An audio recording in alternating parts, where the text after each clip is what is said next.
যারা মানে সুপ্রিম কোর্টে যখন রায় দিয়েছিল এটা তো ক্লিয়ার করেই দিয়েছিল যে যে ইস্যুসগুলো আছে, rank jumping, out of panel, expiry of panel, তারপরে ওএমআরের মানে মার্কস মিসম্যাচ, এই চারটি ইস্যু তো মেন।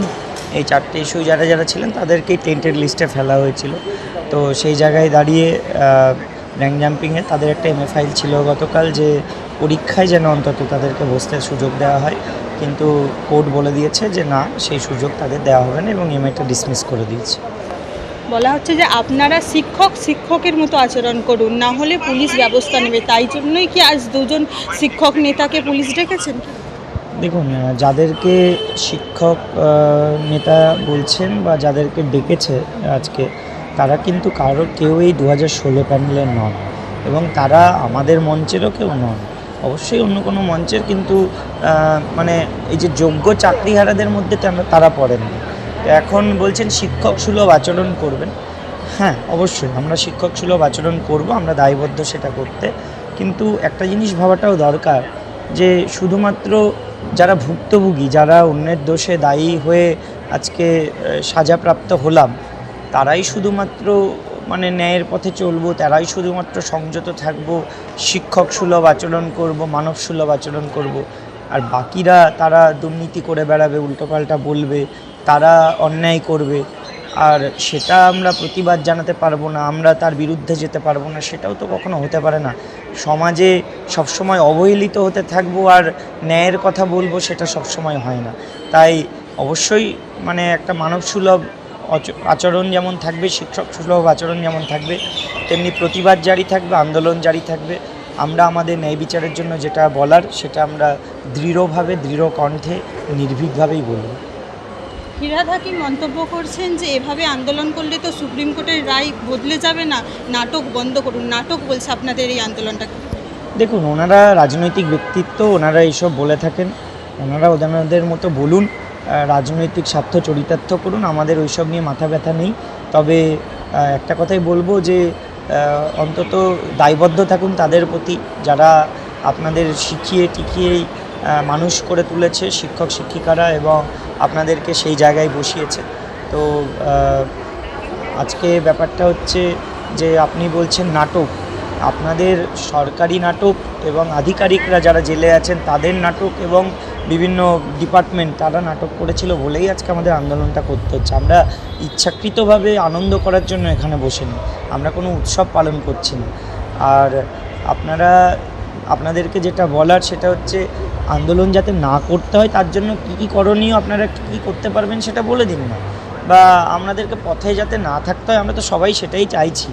তার জন্য আপনারা একটা রাস্তা দেখিয়ে দিন যে হ্যাঁ, আপনাদের পথে থাকার দরকার নেই, আন্দোলনের কোনো দরকার নেই, আপনাদের চাকরি কেন যাবে, আপনাদের চাকরি 100% থাকবে, এই ব্যবস্থা আমরা নিচ্ছি বা এই ব্যবস্থা করা হয়েছে। তো সেটা জানিয়ে দিন, বলে দিন, তাহলে আর কেন বেকার আমরা রাস্তায় পড়ে থেকে আন্দোলন করব। ওনারা বলছেন যে সরকারি সম্পত্তি নষ্ট করেছেন, তাই জন্যই পুলিশ আজকে ডেকেছে। এবং সরকারি সম্পত্তি নষ্ট বলতে আমরা যেটুকু জানি একটা গেটের অতিক্রম করে যাওয়ার কথা, এই গেটের কথাটাই সবাই বলছে, একটা গেট নিয়ে এত আলোচনা হচ্ছে। আর হ্যাঁ, অবশ্যই ভেতরে দেখবেন কিছু টব ভেঙে গেছে, ঠিক আছে, সেগুলো কেন হয়েছে না, পুলিশের নির্মম অত্যাচার, লাঠিচার্জ করা হয়েছে, যেভাবে পেটানো হয়েছে সেগুলো নিয়ে ওনারা বলেন না। তারা এমন কিছু নিয়ে বলেন না যেগুলো সত্যি মানে একটা পাশবিক অত্যাচারের শামিল, যেগুলো কিন্তু কোনো প্রোটোকল মেনে করা হয়নি। একটা লাঠিচার্জেরও প্রোটোকল থাকে, মাথায় আঘাত করা হয়েছে, চোখ ফাটানো হয়েছে, হাড়গোড় ভেঙে দেওয়া হয়েছে। তো এগুলো নিয়ে ওনারা কোনো বক্তব্য রাখছেন না, ওনারা কখনোই বলছেন না যে এইভাবে পেটানো ঠিক হয়নি বা এগুলো আমাদের ভাবা উচিত ছিল, এরকম নির্দেশ দেওয়া ঠিক হয়নি, সেগুলো নিয়ে একবারও বলছেন না। শুধু একটা গেটের জন্য ওনাদের মানে একটা ধ্বংসাত্মক, হিংসাত্মক বিশাল কিছু হয়ে গেছে, দরকার পড়লে বলবেন গেটের টাকাটা আমরা দিয়ে দেবো, এটা এমন কিছু ব্যাপার নয়।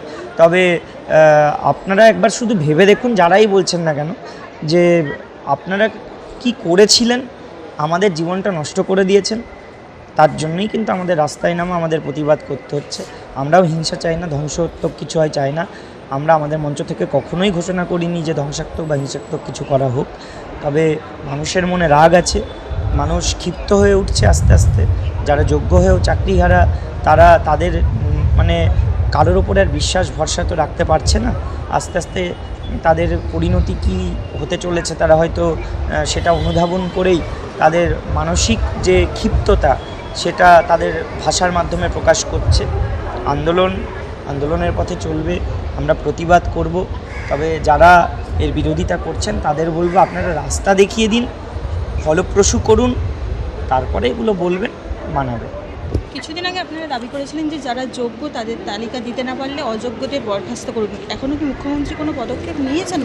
এখনও অবধি কোনো পদক্ষেপ নেওয়া হয়নি। দেখুন, সুপ্রিম কোর্ট এই রায়ও দিয়েছে যে টার্মিনেট করা এবং আদার্স যে প্রসিডিংসগুলো করতে বলেছেন, টার্মিনেশনের কোনো পদ্ধতি এখন অবলম্বন করা হয়নি। অবশ্যই স্যালারি বন্ধ হয়েছে, কিন্তু স্যালারি বন্ধ করা মানেই কিন্তু টার্মিনেট করা নয়। তো অবিলম্বে সব কিছুই যখন আইনি পথ, ওনারা বলছেন যে আইনি পথেই চলবে, আমাদের মানতে হবে, এটা কেন মানছেন না? এতে কেন এত দেরি হচ্ছে?